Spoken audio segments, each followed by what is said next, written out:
आम्ही सर्व या ठिकाणी जमलेलो साई होम्स सोसायटीचे रहिवासी आहोत. तर आमच्या साई होम सोसायटीमध्ये अशा खूप प्रकारच्या त्रुटी निर्माण झालेल्या आहेत किंवा त्या जाणून-बुजून केलेल्या आहेत आणि त्या त्रुटी होऊ नयेत म्हणून आम्ही खूप प्रयत्न केले.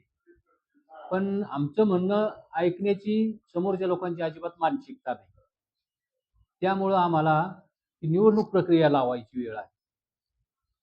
आणि आपण जरी एखादा लेटर वगैरे दिलं तर त्यांनी ते कचऱ्याच्या डब्यात टाकून दिलेलं आहे. आमचा त्या लेटरचा विचार केलाच गेला नाही. किंवा जर मीटिंग वगैरे लावली तर त्या कोणताही माणूस बोलायला उठला तर त्याला खाली बसवलं जात होतं. त्याची टिंगल केल्या जात होती. "बस, बस, बस तुला काय कळत नाही" असं म्हणून. मग त्याच्यामुळे लोकांना कसं वाटलं आपण बोलायचं तरी कशाला? हां, होतंय तर होऊ द्या. त्यांनी ज्या काही प्रक्रिया केलेल्या आहेत त्या टोटल चुकीच्या असून कारण आम्हाला बिल्डरशी किंवा कोणाशी आमचा काहीच मतलब नाही. पण त्याची कॅपॅसिटी आहे का? त्याच्या खात्यावर किती पैसे येतं? हे सगळं बघितलं पाहिजे ना. तुम्ही जर 100-200 कोटीचा प्रोजेक्ट देत असाल एखाद्याला, तर त्याच्या खात्यावर कमीत कमी 100-200 कोटी पाहिजेत का नाही? आमची मागणी फक्त जे काही असोसिएशनमध्ये तुम्ही चालवलं होतं किंवा एस-आय होम्स कमिटीमध्ये, हे प्रत्येक माणसाला तुम्ही लेटर देऊन कळवलं पाहिजे. तुम्हाला हॉल घेऊन मीटिंग घ्यायला पैसे आहेत, नाश्त्या पाण्याला पैसे आहेत, मग झेरॉक्स काढून लोकांना द्यायला पैसे नाहीत का असोसिएशनमध्ये, सोसायटीमध्ये? आणि ती मागणी आम्ही करीत होतो. तुमचं आज काय झालंय? ते तुम्ही सांगा ना आम्हाला लेटर देऊन. आहे का नाही? तुम्ही फक्त मीटिंगला या. तिथं काय विषय झाले, काय नाही. आमचे बरेचसे खूप हुशार माणसं आहेत इथं. बोरसे साहेबासारखे यांनी खूप प्रश्न विचारण्याचे प्रयत्न केले. पण त्यांनी नाही ऐकून घेतलं. आम्ही शाई होम सोसायटीच्या रहिवासी आहे की आम्हाला हे प्रकल्प जे दाखवतील दिलेले आहे त्या हिशोबाने ते जे पेपर आम्हाला जे डॉक्युमेंट्स आहेत ते पूर्णपणे आम्हाला हे दाखवले नाही.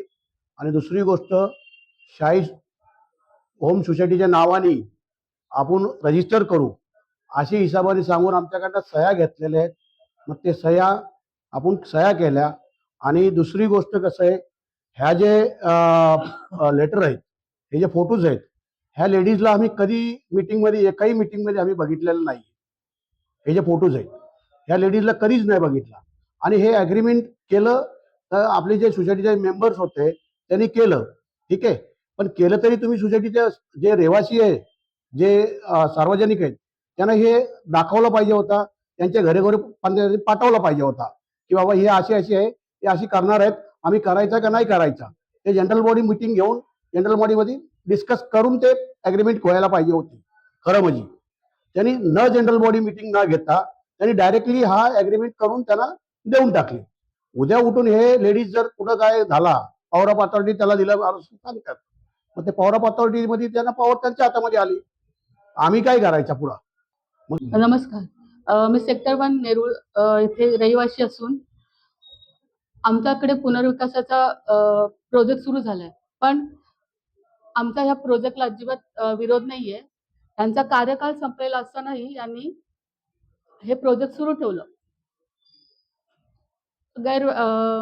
हा सगळा गैरकारभार विकासाला आणि पीएमसीला हाताशी धरून हातमिळवणी करून पुढे चालू ठेवला. यात आम्हाला सुरुवातीला 470चा एरिया देणार होते. नंतर त्यांनी आम्हाला 455 सांगितलं की ज्यावेळी इतर सेक्टरमध्ये 500, 550 असा एरिया देतात. इव्हन भाडं सुद्धा आहे ना बाकीच्या ठिकाणी 22, 25, 24 असं देतात आणि आम्हाला 16,000च देत आहेत. शिवाय जे आपलं डिपॉझिट असतं ते 2 लाख असं वगैरे देतात. आम्हाला 1 लाखच देत आहेत. ह्या बिल्डरची या ज्या डेव्हलपरची कॅपॅसिटी काही न बघता ह्यांनी हे प्रोजेक्ट पुढे सुरू ठेवलंय.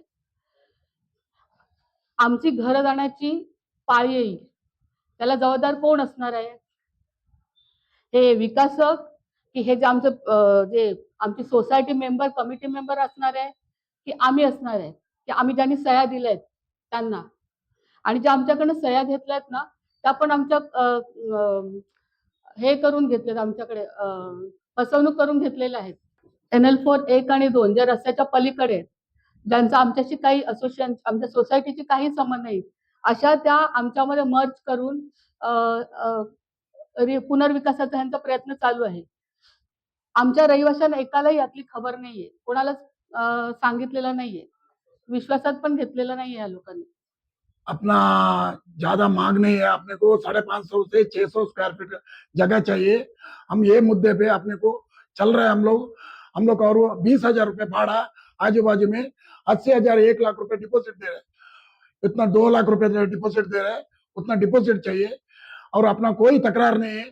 अपने को ये सब मंजूर होएगा तो हम काम करने के लिए हम लोग भी सपोर्ट करेंगे।